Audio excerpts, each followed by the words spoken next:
ప్రపంచంలో ఏ దేశంలో ప్రజలు బిహేవ్ చేయనంత వరస్ట్గా దారుణంగా మన భారతదేశంలో ప్రజలు బిహేవ్ చేశారు. ఏ విషయంలో తెలుసా? మన బిల్కిస్ బాను కేసు విషయంలో. Why can't you say that you regret the killings that happened? Why can't you say that maybe the government should have done more to protect the Muslims? What I have to say, I have said at that time, and you can find out my statement. 2-3 जन ने पकड़ ली, सबको मार डाला मेरे सामने. फिर मैं बेहोश हो गई.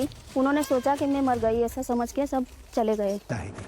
इस देश में हमारे साथ जो हुआ है वो कभी हम इस देश में नहीं होना चाहिए और किसी के साथ भी नहीं होना चाहिए. అసరం బాపు కేసు విషయంలో రీసెంట్గా కాన్పూర్లో ఒక 65 ఏళ్ల ముసలి పండితుడు ఒక 10 ఏళ్ల బాలికపై సెక్సువల్ అసాల్ట్ చేసినప్పుడు ఈ 3 కేసెస్లో కూడా మన భారతదేశ ప్రజలు చాలా దారుణంగా ప్రవర్తించారు. ఒక క్రైమ్ చేసో ఏమైనా జైలుకి వెళ్ళి తిరిగి వస్తే అతన్ని వేరే దేశంలో ఏం చేస్తాయి? ఒక దోషిలా చూస్తే లేకపోతే దూరం పెడతాయి. కానీ మన దేశంలో ఏం చేస్తారో తెలుసా? సంబరాలు, క్రాకర్స్ పేల్చి, టపాకాయలు పేల్చి, పూలు జల్లి, దండలేసి, లడ్డూలు పంచి, వాళ్ళ కాళ్ళు మొక్కి అలాంటి బిహేవియర్ చేస్తారు. సో ఇలాంటి బిహేవియర్ నాకు తెలిసి మీరు ప్రపంచంలో వేరే ఏ దేశంలో కూడా చూడరు. ప్రజలు ఇంత దారుణంగా మారడానికి కారణం ఏంటి?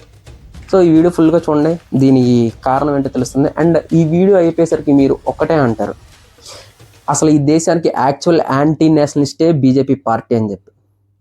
చాలా దారుణంగా ఉంటుంది. ఈ వీడియో చూడండి, మీరు ప్రజలు ఎంత క్రూయల్గా ఉన్నారో, భారతదేశం ప్రజలు ఎంత క్రూయల్, క్రిమినల్స్ కాదు, భారతదేశంలో క్రిమినల్స్ కాదు, ప్రజలు ఎంత క్రూయల్గా ఉన్నారో మీకు ఈ వీడియోలో అర్థమవుతుంది. చూడండి.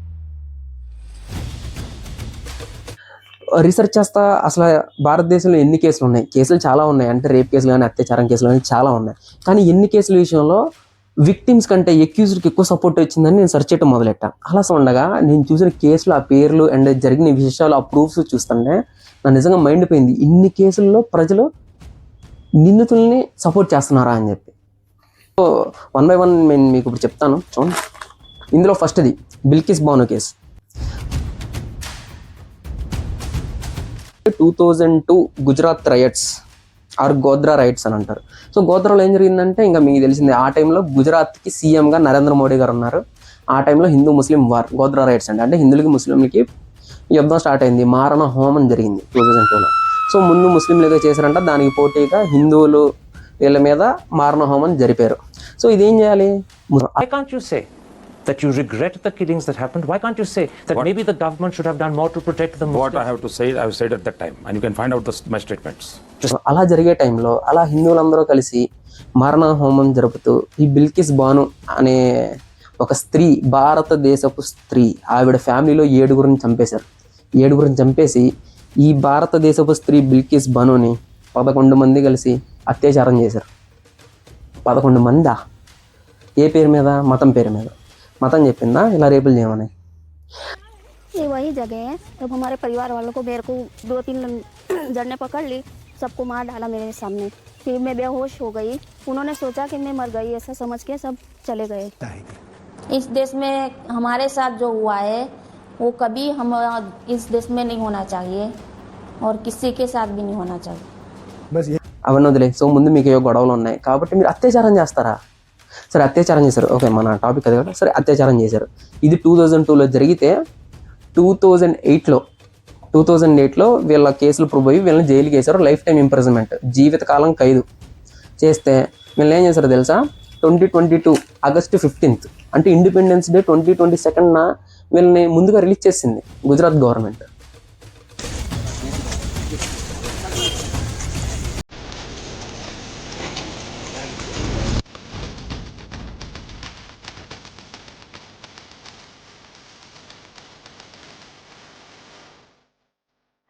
యాక్చువల్గా అయితే రిలీజ్ చేయకూడదు, లైఫ్ టైం ఇంప్రిజన్మెంట్ చేశారు. వాళ్ళు 11 మంది కలిసి ఒక స్త్రీని అత్యాచారం చేశారు, రిలీజ్ చేయకూడదు. సరే వాళ్ళ సత్ప్రవర్తన వల్ల చేశారా అనుకో.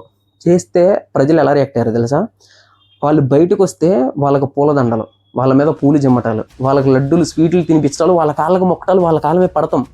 ఇంకొక స్త్రీ అయితే వాళ్ళకి బొట్టు పెట్టి వాళ్ళ మీద అక్షంతలు వేస్తుంది. అంటే నాకు అంటే జనరల్గా ఎవరైనా తప్పు చేసి బయటకు వస్తే విఐపి ట్రీట్మెంట్ ఇస్తారా ఆంధ్రప్రదేశ్లో ప్రజలు? అది ఒక స్త్రీని, ఏంటి ముస్లిం స్త్రీ, అతను హిందీ స్త్రీ కాదు ముస్లిం స్త్రీ కాబట్టి అది తప్పు కదా, తప్పు కింద పరిగణించబడదా? లేకపోతే సరే వాళ్ళు బయటకు వచ్చారు అంటే ఏంటి? ఇప్పుడు ఆయన కాలు మొక్కేవాళ్ళు, అక్కడ పూలు జమ్మేవాళ్ళు, దండలు వేసేవాళ్ళు, ఆయన కాలు పట్టుకునే వాళ్ళు వాళ్ళ పెళ్ళాన్నో, వాళ్ళ కూతురునో, వాళ్ళ చెల్లినో అలా 11 మంది చేసినా వాళ్ళకేం ప్రాబ్లం లేదు. వాళ్ళు బయటకు వచ్చినా వాళ్ళు ఎలాగ సెలబ్రేట్ చేస్తారు. అదేనా మీరు ఇచ్చే మెసేజ్ జనానికి? సో మీకైనా మీ ఇంట్లో ఆడవాళ్ళకైనా అలా సెలబ్రేట్ చేస్తున్నారు కదా మీరు, అలా కాళ్ళ మీద పడే వాళ్ళకి, అలా అయినా మీకేం ప్రాబ్లం లేదు. అదేనా? ఈ పాయింట్ మీద కూడా ఎవరికైనా నెగిటివ్ అనిపిస్తే కామెంట్ చేయండి. అయితే స్త్రీ ఇప్పుడు మొగోళ్ళ కంటే వాళ్ళు ఏదో బ్రెయిన్ వాష్ అయిపోయారు తెలియదు. స్త్రీగా మీకు తెలుసు కదా స్త్రీ పడే బాధ ఏంటో. మీరైనా స్త్రీయే, తనైనా స్త్రీయే. తనకు ఒక సూది గుచ్చుకుంటే ఎంత పెయిన్ వస్తుందో మీకు అంతే వస్తుంది. తనకేం సూపర్ పవర్స్ లేవు కదా బిల్కిస్ బానోకి. అంటే ఒక స్త్రీ 11 మంది రేప్ చేస్తే ఆవిడ పడే మనోవేదనని, ఆవిడ పడే బాధను కూడా అర్థం చేసుకోకుండా రేప్ చేసిన వాళ్ళు బయటకు వస్తే ఒక స్త్రీ వాళ్ళకి బొట్టు పెట్టేస్తుంది. సో మీరేం మెసేజ్ ఇస్తున్నారు? అసలు భారతదేశంలో శిక్ష వేసేది ఎందుకు? ఒక క్రైమ్ చేస్తే శిక్ష వేసేది ఎందుకు చెప్పండి? శిక్ష వేస్తే దానికి భయపడి ఇంకొకటి చేయకుండా ఉంటాడని. అలా శిక్ష వేస్తే బయటకు వచ్చిన వాళ్ళు పూజిస్తుంటే, విఐపి ట్రీట్మెంట్ ఇస్తుంటే ఇంకా శిక్షకు వాల్యూ ఉంది. సో ఇదంతా చూసి మీరు సరే కంటిన్యూ అవుదాం. ఇలా అయిపోయింది. ఈ విషయంలో నేను చాలా బాధపడ్డాను. ఏది అత్యాచారం జరిగినందుకు బాధపడ్డాను, కానీ వచ్చిన తర్వాత జనాలు ఎలా యాక్ట్ అవ్వడం వల్ల నేను చాలా బాధపడ్డాను. సరే తర్వాత ఏమైంది? సుప్రీంకోర్టు దీనిలో ఇన్వాల్వ్ అయ్యి అసలు గుజరాత్ గవర్నమెంట్కి ఎలాంటి రైట్ లేదు వాళ్ళని బయటకు వదలటానికి. ట్రయల్స్ అన్ని జరిగింది మహారాష్ట్ర కోర్ట్స్లో. సో మహారాష్ట్ర కోర్టు ఆ గవర్నమెంట్ ఇస్తే ఓకే, కానీ గుజరాత్కి ఎటువంటి రైట్ లేదు. వాళ్ళందరినీ మళ్ళీ తిరిగి జైల్లో పంపించాలని వాళ్ళని జైల్లో పంపించేసింది సుప్రీంకోర్టు. అమ్మయ్య, బిల్కిస్ బాను గెలిచేసినట్టేనా? సో వాళ్ళని జైల్లోకి పంపించారు. మళ్ళీ బయటకు వస్తే బై మిస్టేక్ మళ్ళీ పూజలు చేస్తారు, మళ్ళీ దండలు వేస్తారు. సో బిల్కిస్ బాను గెలిచినట్టేనా ఇక్కడ? సో నెక్స్ట్ ఇంకో స్త్రీకి అయితే ఇదే విఐపి ట్రీట్మెంట్ ఇస్తారా వాళ్ళకి కూడా? ఓకే, ముస్లిం స్త్రీ కాబట్టి అది తప్పుగా పరిగణించకుండా వాళ్ళని సెలబ్రేట్ చేస్తున్నారు అంతేనా? నెక్స్ట్ కేసు వస్తా. ఏది ముస్లిం స్త్రీ కాదు, హిందూ స్త్రీ అయినా ఎలా సెలబ్రేట్ వస్తా. నెక్స్ట్ వస్తా. స్త్రీ ఆవిడ ముస్లిం అయినంత మాత్రాన ఇంకో స్త్రీ హిందూ స్త్రీగా మీరు వాళ్ళకి బొట్టలు పెట్టడం అనేది నేను కంప్లీట్గా డిసగ్రీ. మీరు అలా చేస్తున్నారంటే మీకు అలా అయినా మీరు ఓకే అని మీరు సమర్థిస్తున్నట్టేనా అనేది నా క్వశ్చన్. సో ఫస్ట్ ఇది తీసే, ఇంకా ముస్లిం స్త్రీ కాబట్టి దాన్ని తప్పుగా చేయరేమో, మన స్త్రీలు కూడా పట్టించుకోరేమో. ముస్లిం స్త్రీ తప్పు జరిగింది, 11 మంది రేపు చేసిన పట్టించుకోరు. ఇప్పుడు నెక్స్ట్ దానికి వద్దామా? నెక్స్ట్ దానికి పిచ్చలు ఎగిరిపోతాయి మీకు. అసరం బాపు అని పేరు ఎప్పుడు విన్నారా? అసరం బాపు చూడండి, ఈ వీడియో చూడండి. पूज्य आशाराम बापू के सानिध्य में पूरे देश से एक साधक के स्वरूप में पूज्य बापू के चरणों में आकर के बैठे हैं। मुझे श्रद्धा है कि गुजरात की इस पवित्र धरती से, साबरमती के इस किनारे से आशाराम बापू जी के आशीर्वाद से न सिर्फ आशा लेके जाएंगे, उमंग भी लेके जाएंगे।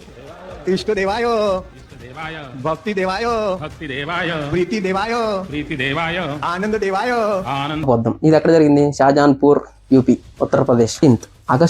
ఆగస్టు 15, 2013. ఈ ఆగస్ట్ 15 ఇండిపెండెన్స్ డేకి బీజేపీకి ఏమైనా లింక్ ఉందా లేకపోతే ఏంటి? ఆ రోజు అందరికీ సైతం శక్తులన్నిటికీ విడుదల వచ్చింది ఏమో తెలియదు. ఇవన్నీ ఆగస్ట్ 15 అని చేస్తారు, ఆయన రిలీజ్ చేయటం.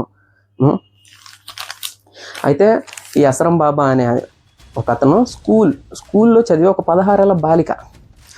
ఆ బాలిక వాళ్ళ పేరెంట్స్కి ఈ పిల్లకి దెయ్యం పట్టిందని చెప్పి ఆ పిల్లని తీసుకెళ్ళి సెక్సువల్ అసాల్ట్ చేశాడు, రేప్ అటెంప్టింగ్. ఆ పిల్ల అదే ఇక బయటకు వచ్చి వాళ్ళ నాన్నకి చెప్తే ఇలా జరిగిందని మొత్తం, వాళ్ళ నాన్న వెళ్ళి ఢిల్లీ పోలీస్ స్టేషన్లో 0 FIR ఫైల్ చేశాడు. అలా ఫైల్ చేసిన తర్వాత ఇంకో కేసు, ఇదొక కేసు, ఇంకో కేసు ఏంటో తెలుసా? సూరత్ సిస్టర్స్ అని 2 సిస్టర్స్ ఉన్నారు. దానిలో ఒక పెద్ద ఆవిడ ఏం చెప్పిందంటే, ఈయన నన్ను 2001 నుంచి 2006 వరకు కంటిన్యూస్ రేప్స్ చేశాడు అని చెప్పి ఈ అసరం బాపు అనే బాబా ఆయన మీద మళ్ళీ కేసు పెట్టింది. ఈ సూరత్ సిస్టర్స్లో చిన్న సిస్టర్ అంటే అసరం బాపు వాళ్ళ కొడుకు నారాయణ సాయి అంట. అరే ఏంట్రా ఇది? ఇప్పుడు వాళ్ళ బాబాలు ఎందుకు అయ్యారు? ఇక మంచితనం స్ప్రెడ్ చేయడానికి దేవుడు మాటలు చెప్పి అవి చేయకపోగా తండ్రి 1 నెంబర్ అయితే కొడుకు 2 నెంబర్ అన్నట్టు ఏంది ఇది? ఇయ్యా మీరు చేసేది? స్త్రీ ఏదో స్వరూపం అంటారుగా, స్త్రీ అంటే హిందూ మొత్తానికి ఒక బాబా అని పేరు చెప్పుకుంటున్నావు. ఒక ఆవులో దేవుణ్ణి చూసే నువ్వు ఒక స్త్రీలో మనిషిని చూడలేకపోతే చిన్న సిస్టర్ ఏం చెప్పింది? చిన్న సిస్టర్ వీడు నన్ను సెక్సువల్ అసాల్ట్ చేశాడు వేరే ఆశ్రమంలో అని చెప్పి ఇతని మీద కేసు పెట్టింది. సో ఇలా 2-3 కేసెస్ అతని మీద అతని కొడుకు మీద పడ్డాయా. దీనికి 2018లో ఏప్రిల్ 2018లో ఆ చిన్నపిల్ల చెప్పింది కదా సెక్సువల్ అసాల్ట్ జరిగింది తను స్కూల్లో ఉన్నప్పుడు, వాళ్ళ 0 FIR పెట్టాడు. దాని మీద పోక్సో యాక్ట్ పడింది ఇతని మీద. సో ఆ పోక్సో యాక్ట్ వల్ల కోర్టు ఏం చేసిందంటే అతనికి జీవితకాలం ఖైదు, అంటే ఇంకా లైఫ్ టైం ఇంప్రిజన్మెంట్ వేసి పడేసింది 2018 ఏప్రిల్లో. తర్వాత ఏప్రిల్ 2019లో సూరత్ సిస్టర్స్లో చిన్న సిస్టర్ వేసిన కంప్లైంట్ మీద ఈ నారాయణ సాయి ఆయన కొడుక్కి కూడా లైఫ్ టైం ఇంప్రిజన్మెంట్ అది పడింది. నెక్స్ట్ 2023లో పెద్ద సూరత్ సిస్టర్ అంటే పెద్ద ఆవిడ కంటిన్యూస్ రేప్ చేశాడని చెప్పింది కదా 2001 to 2006, అది కూడా ప్రూవ్ అయ్యి మళ్ళీ రెండోసారి జీవిత ఖైదు శిక్ష పడింది. ఇది ఎవరికి? అసరం బాబుకి. సో అసరం బాబుకి 2 సార్లు జీవిత ఖైదు శిక్ష పడింది, వాళ్ళ కొడుకు ఒకసారి పడింది. ఈయనకి 2 సార్లు పడతామంటే ఏంటి? ఈయనంతా ముసలోడయి కుళ్ళి సచ్చి మళ్ళీ పుడితే మళ్ళీ జీవితకాలం జైల్లో పెట్టాలి, అది దాని మీనింగ్. అట్లాంటి పాపాలు అట్లాంటి కేసులు పడ్డాయి. అలాంటోడు మొన్న 2026 6 months బ్యాక్ నాకు గుండె బాగాలేదు, నాకు కిడ్నీ బాగాలేదు, ఇంటర్ మెడికల్ బెయిల్ ఏదో తీసుకొని బయటకు వచ్చాడు. బయటకు వస్తే జనాలు ఏం చేశారు తెలుసా? వీడియో చూడండి.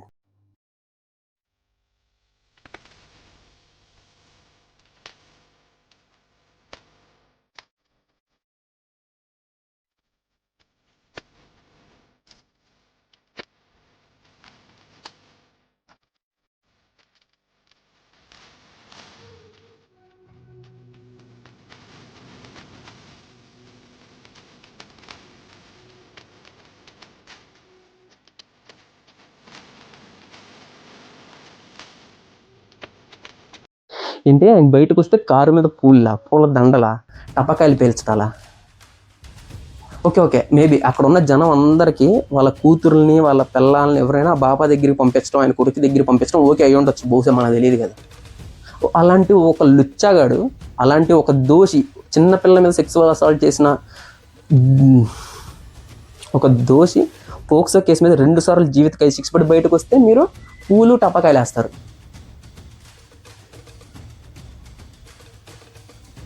ఇది మీరు ప్రపంచంలో ఎంత ఘోరం ఎక్కడ చూడరు. వచ్చిన వాడికి అతనికి బుద్ధి చెప్పకపోగా, అతనికి ఇది చేయకపోగా ఎక్కడైనా బయట వాడి మీద పడి కొట్టేస్తారు అట్లాంటి దోషులు బయటకు వస్తే. మన భారతదేశంలో ఎక్కడ లేని ఏదో సినిమాలు ఎంటర్ అంటాడు మేరా భారత్ మహాన్ అని, అట్లా ఉంది ఇది. ఇప్పుడు జ్యుడిషియరీ సిస్టమ్ అంటాం లేదు ఇక్కడ. వాళ్ళు వెళ్ళి కేసులు పెడుతున్నారు, జైల్లో పెడితే పీపుల్ ఇలా బిహేవ్ చేస్తే ఇంకేంటి? ఇది యూపీలో, అదేమో గుజరాత్లో. బిల్కిస్ బాను కేసు గుజరాత్లో, ఇదేమో యూపీలో. అయితే అట్లా 6 నెలలు అయిపోయిన తర్వాత మళ్ళీ మనల్ని తీసుకెళ్ళి జైల్లో పెట్టారు, అయిపోయింది. సో ఇక్కడ నా బాధ ఏంటంటే అతను తప్పు చేసాడు, తప్పులు అన్ని చోట్ల జరుగుతాయి, జనం ఎందుకు ఇలా? జనం అతల పూలు. సో అక్కడ ఉన్న జనం అందరికీ వాళ్ళ పిల్లం కానీ, వాళ్ళ చెల్లి, వాళ్ళ అక్క, వాళ్ళ కూతురు ఎవరైనా వాళ్ళ బాబా దగ్గరికి, అసరం బాబా దగ్గరికి, ఆయన కొడుకు నారాయణ సాయి దగ్గరికి పంపించడం ఓకే అని నేను అనుకుంటా. ఓకేనా? అది మేబీ వాళ్ళందరికీ అది ఓకే అయి ఉండొచ్చు. ఇది నెగిటివ్ ఉండి దీన్ని నడకుండా ఉండే వాళ్ళందరూ కామెంట్ చేయండి, మీకు కూడా ఇదంతా తప్పురా, నువ్వు మాట్లాడుతున్న తప్పు, వాళ్ళకు పూలు వేయాలి, అవి వేయాలి, టపకాయలు పేల్చాలి, వాళ్ళు దైవ స్వరూపులు, వాళ్ళు చేసిన చేయించుకోవాలి అంటే మీరు కూడా కామెంట్ పెట్టండి, మీకు కూడా అది ఓకే అయితే. సో మనకి ఈ బజరంగ్ దళ్ ఇవన్నీ ఉంటాయి. లేదు నెక్స్ట్ మాట్లాడతా. ఇంకోటి ఉంది, ఇంకో దారుణం.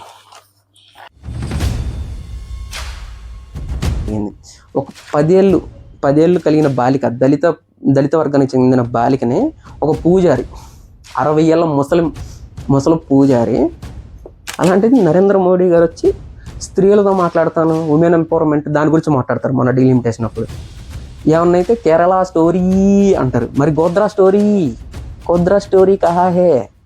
ఇప్పుడు హిందూ ముస్లిం వార్స్ అప్పుడు గుజరాత్లో జరిగినాయి, అక్కడ నరేంద్ర మోడీ గారు సీఎం. ఇప్పుడు ఇండియాలో అది పాగుతుంది, నరేంద్ర మోడీ గారు పిఎం. అంటే నరేంద్ర మోడీ గారు ఎక్కడుంటే అక్కడ 1:1 రేషియో నాది. ఆయన ఎక్కడుంటే అక్కడ. అంతకుముందు వరకు పీస్ ఉండి ఆయన రాగానే గొడవలు అవుతాయి. ఆయన గొడవ